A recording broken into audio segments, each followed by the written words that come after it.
Hello STI students, welcome to Module 5, and hey, we made it. This is your last module assignment for this class. Let's finish strong. So first, in part 1, you're going to use your pistol as a demonstration piece. So you know the drill.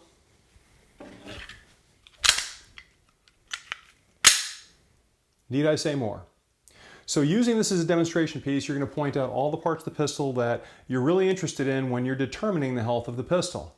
For this, you may want a field strip so that you can get down to the nitty-gritty and really point out those parts that you're interested in.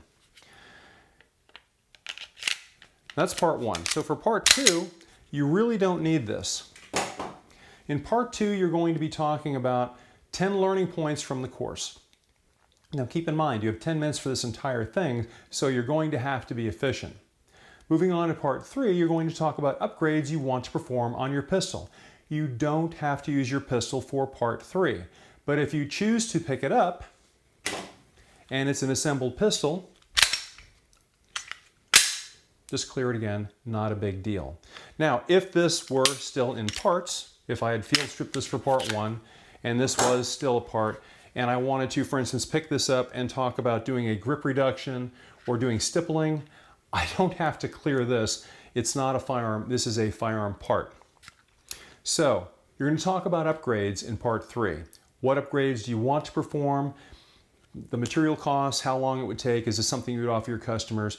And you're going to have to do some outside research to find out what this service would cost in your local area. You could do a telephone interview. You could walk into a shop and do an in-person interview. Or you can shop online. So for instance, I checked in Orlando, Shooters World, which you can find at shootersworld.com.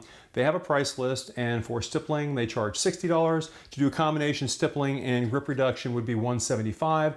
So that would be enough information to cite that as an outside resource. But you're going to have to cite your outside resource. If it's a telephone interview, name and phone number. If you do an in-person interview, get the name of the person you interviewed and the location where you interviewed them. Not a big deal. So that's part 3. And remember, all this in 10 minutes. And that's it. That's really all I have for you for your Module 5 assignment. Hey, this is the last one, so I just want to let you know this has been a blast. This is the first time that I've taught this brand new course. You guys have been awesome. I appreciate all the feedback and all the interaction in the discussion board. It's been a lot of fun. And I want to point out that just because this class is ending, you can still call me, you can still text me. I hear from former students all the time. You've heard me say this a bunch of times. After all, that is what I'm here for.